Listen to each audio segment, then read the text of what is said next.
ಮಂಡ್ಯದಲ್ಲಿ ಸುಮಲತಾ ಸುನಾಮಿ ಎದ್ದಿದೆ. ಅಪಾರ ಜನಸ್ತೋಮದ ಸಮ್ಮುಖದಲ್ಲಿ ಪಕ್ಷೇತರ ಅಭ್ಯರ್ಥಿಯಾಗಿ ನಾಮಪತ್ರ ಸಲ್ಲಿಸಿದ್ದಾರೆ. ಬಳಿಕ ರೋಡ್ ಶೋ ನಡೆಸಿ ಹರಿತ ಮಾತಿನಿಂದಲೇ ವಿರೋಧಿಗಳ ಬಾಯಿ ಮುಚ್ಚಿಸಿದ್ದಾರೆ. ಆದರೆ ಸಕ್ಕರೆ ನಾಡಿನ ಅಭಿಮಾನ ಕಂಡ ಇಡೀ ಸಿನಿಮಾ ರಂಗ ಮಾತ್ರವಲ್ಲ, ಎದುರಾಳಿ ನಿಖಿಲ್ ಕುಮಾರಸ್ವಾಮಿ ಕೂಡ ಕಂಗಾಲಾಗಿದ್ದಾರೆ.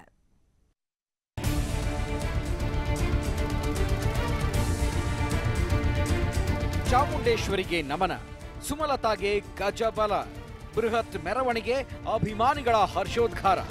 ಇದು ಸಕ್ಕರೆ ನಾಡಿನ ಸೊಸೆ ಸುಮಲತಾ ಪರ ಎದ್ದಿರುವ ಸುನಾಮಿಯ ದೃಶ್ಯ. ಸಕ್ಕರೆ ನಾಡು ಮಂಡ್ಯದಲ್ಲಿ ಅಧಿಕೃತ ಮಹಾ ಸಂಗ್ರಾಮ ಶುರುವಾಗಿದೆ. ಪಕ್ಷೇತರ ಅಭ್ಯರ್ಥಿಯಾಗಿ ಸುಮಲತಾ ಅಂಬರೀಶ್ ನಾಮಪತ್ರ ಸಲ್ಲಿಸಿ ಚುನಾವಣಾ ಅಖಾಡಕ್ಕೆ ಧುಮುಕಿದ್ದಾರೆ. ನಾಮಪತ್ರ ಸಲ್ಲಿಕೆಗೂ ಮೊದಲು ಸುಮಲತಾ ಅಂಬರೀಶ್ ಚಾಮುಂಡಿ ಬೆಟ್ಟಕ್ಕೆ ತೆರಳಿ ಚಾಮುಂಡೇಶ್ವರಿಗೆ ವಿಶೇಷ ಪೂಜೆ ಸಲ್ಲಿಸಿದರು. ಇಲ್ಲಿಂದ ನೇರವಾಗಿ ಮಂಡ್ಯಕ್ಕೆ ಆಗಮಿಸಿದ ಸುಮಕ್ಕನಿಗೆ ಅಭಿಮಾನಿಗಳು ಭರ್ಜರಿ ಸ್ವಾಗತ ಕೋರಿದರು. ಮಂಡ್ಯದಲ್ಲಿ ಕೆಲ ಮುಖಂಡರನ್ನು ಭೇಟಿಯಾಗಿ ಬಳಿಕ ಡಿಸಿ ಕಚೇರಿಗೆ ತೆರಳಿ ನಾಮಪತ್ರ ಸಲ್ಲಿಸಿದರು. ಈ ವೇಳೆ ಸುಮಲತಾ ಪರ ಜಯ ಘೋಷಗಳು ಮುಗಿಲು ಮುಟ್ಟಿದ್ವು. ತದನಂತರ ವಿಶ್ವೇಶ್ವರಯ್ಯನವರ ಪ್ರತಿಮೆಗೆ ಪುಷ್ಪ ನಮನ ಸಲ್ಲಿಸಿ ರೋಡ್ ಶೋ ಆರಂಭಿಸಿದರು. ಇನ್ನು ಅಂಬಿ ಅಭಿಮಾನಿಗಳು ಬೃಹತ್ ಬೈಕ್ ರ್ಯಾಲಿ ಮೂಲಕ ಮಂಡ್ಯಕ್ಕೆ ಬಂದು ಅಂಬಿ ಪತ್ನಿಗೆ ಸಾಥ್ ನೀಡಿದರು.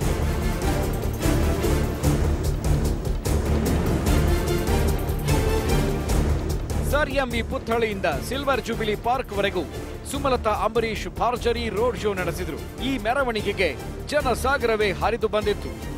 ಸುಮಾರು 2 ಕಿಲೋಮೀಟರ್ ವರೆಗೆ ನಡೆದ ರೋಡ್ ಶೋನಲ್ಲಿ challenging star Darshan, rocking star Yash ಕೂಡ ನಿಂತು ಸುಮಲತಾರವರಿಗೆ ನಿಮ್ಮ ಅಮೂಲ್ಯ ಮತ ನೀಡುವಂತೆ ಮನವಿ ಮಾಡಿದರು.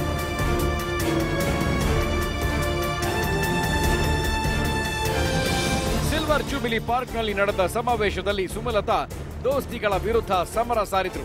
ಉರಿಯುವ ಬಿಸಿಲಿನಲ್ಲಿಯೂ ಜನ ಸಾಗರೋಪಾದಿಯಲ್ಲಿ ಸೇರಿದರು. ಈ ವೇಳೆ ಸಮಾವೇಶದಲ್ಲಿ ಮಾತನಾಡಿದ ಮುಸ್ಲಿಂ ಮುಖಂಡರೊಬ್ಬರು, ಇಂದು ನಮ್ಮ ಕಣ್ಣು ಓಪನ್ ಆಗಿದೆ. ಇದು ಮುಂದಿನ 30 ದಿನಗಳವರೆಗೂ ಮುಚ್ಚದಂತೆ ಸುಮಲತಾ ಅಂಬರೀಶ್ ಗೆಲುವಿಗೆ ಶ್ರಮಿಸೋಣ ಎಂದು ಕರೆ ಕೊಟ್ಟರು. ಇವತ್ತೇನ್ ನೀವು ಕಣ್ ಬಿಚ್ಚಿದ್ದೀರಾ, ಪುನಃ ಎಲೆಕ್ಷನ್ ಆಗೋ ತನಕ ಕಣ್ ಮುಚ್ಚಬಾರ್ದು. ನಮ್ಗೆ ಯಾರು ಬೇಡ, ಸುಮಲತಾ ಅಕ್ಕ ಒಬ್ಬರೇ ಸಾಕು.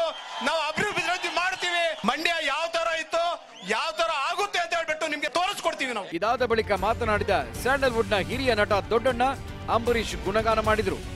ಸುಮಲತಾ ಗೆದ್ದರೆ ಅಂಬಿ ಗೆದ್ದ ಹಾಗೆ, ಅಂಬಿ ಗೆದ್ದರೆ ಮಂಡ್ಯದ ಸ್ವಾಭಿಮಾನಿ ಜನತೆ ಗೆದ್ದ ಹಾಗೆ ಅಂತ ಹೇಳುವ ಮೂಲಕ ಸುಮಲತಾರನ್ನ ಗೆಲ್ಲಿಸಬೇಕು ಎಂದು ಮನವಿ ಮಾಡಿಕೊಂಡರು.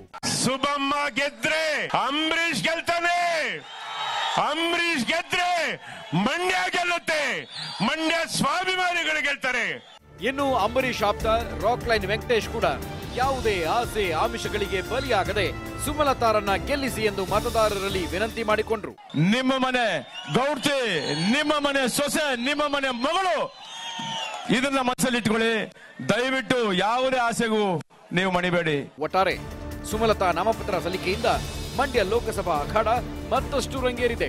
ಈ ಕಡೆ ಸಿಎಂ ಕುಮಾರಸ್ವಾಮಿ ಪುತ್ರ ನಿಖಿಲ್ ಗೆಲುವಿಗೆ ರಣತಂತ್ರ ಹೆಣಿತಾ ಇದ್ದಾರೆ. ಸುಮಲತಾ ಸುನಾಮಿಗೆ ಭದ್ರಕೋಟೆಯಲ್ಲೇ ಜೆಡಿಎಸ್ ಕೊಚ್ಚಿ ಹೋಗುತ್ತಾ ಅನ್ನೋದು ಮೇ 23ರಂದು ಗೊತ್ತಾಗಲಿದೆ. News desk, TV5 Bengaluru.